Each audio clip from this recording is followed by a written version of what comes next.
Merci, Madame la Ministre. La parole est à Monsieur Denis Baupin. Il y a 30 ans, jour pour jour, question. débutait la terrifiante catastrophe nucléaire de Tchernobyl.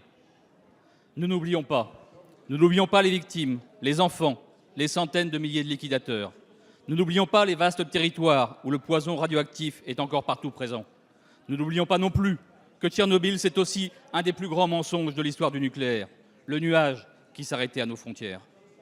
30 ans après, l'autorité de sûreté assure qu'un accident majeur est possible dans notre pays. Tous nos réacteurs ont été conçus avant Tchernobyl. Le seul qu'on ait tenté de construire et qui tire les conséquences de Tchernobyl, c'est l'EPR. Mais c'est un tel monstre qu'on n'arrive pas à le construire et en plus, il produirait une électricité hors de prix. Tout le problème du nucléaire est là. Plus on le veut sûr, moins il est compétitif. Surtout face à des énergies renouvelables dont la rentabilité bat record après record. Nos concitoyens se rendent compte que ce nucléaire, vendu pendant des années comme la poule aux œufs d'or, se révèle être une poule aux œufs de plomb.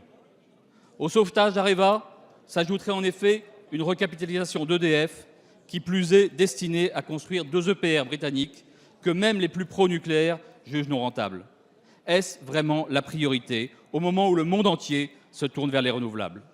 Madame la ministre de l'Énergie, nous avons voté la loi de transition énergétique. Nous avons réussi la COP21, confirmée par les 175 signatures vendredi à New York.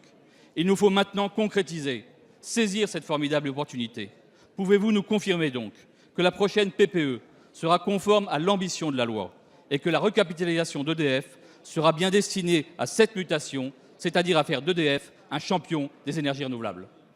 Merci. La parole est à Madame Ségolène Royal, ministre de l'Environnement, de l'Énergie et de la Mer. Président, Monsieur le député, vous avez raison d'accorder un moment pour toutes les victimes de cet effroyable accident de Tchernobyl qui s'est passé il y a 30 ans. Je voudrais vous dire qu'à partir de cet effroyable accident, il y a eu un mouvement international pour renforcer la sûreté nucléaire. J'ai eu l'occasion de le dire ce matin devant la conférence environnementale. Et en particulier, la loi de transition énergétique que vous avez tous votée renforce les pouvoirs de l'autorité de sûreté nucléaire, renforce son contrôle, renforce ses pouvoirs de sanction également. Par conséquent, la sécurité et la sûreté nucléaire, la sécurité c'est ce qui se passe à l'extérieur des centrales et la protection par exemple des intrusions, et la sûreté c'est ce qui se passe à l'intérieur. Il y a eu d'ailleurs il y a quelques jours un sommet mondial sous la présidence de Barack Obama sur la sécurité nucléaire. Donc vous voyez qu'il y a un mouvement mondial pour faire en sorte qu'un effroyable accident de ce type ne se reproduise pas. Mais bien évidemment, la vigilance doit toujours être en éveil par rapport à ces problématiques.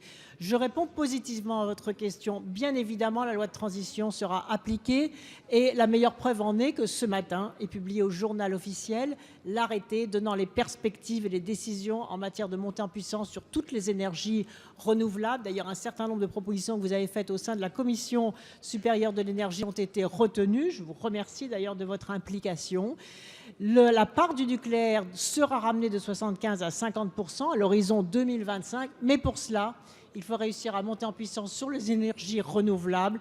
C'est ce que je fais, c'est ce que nous faisons, c'est ce que le ministère fait, c'est ce que les industriels font, c'est ce que les territoires à énergie positive font.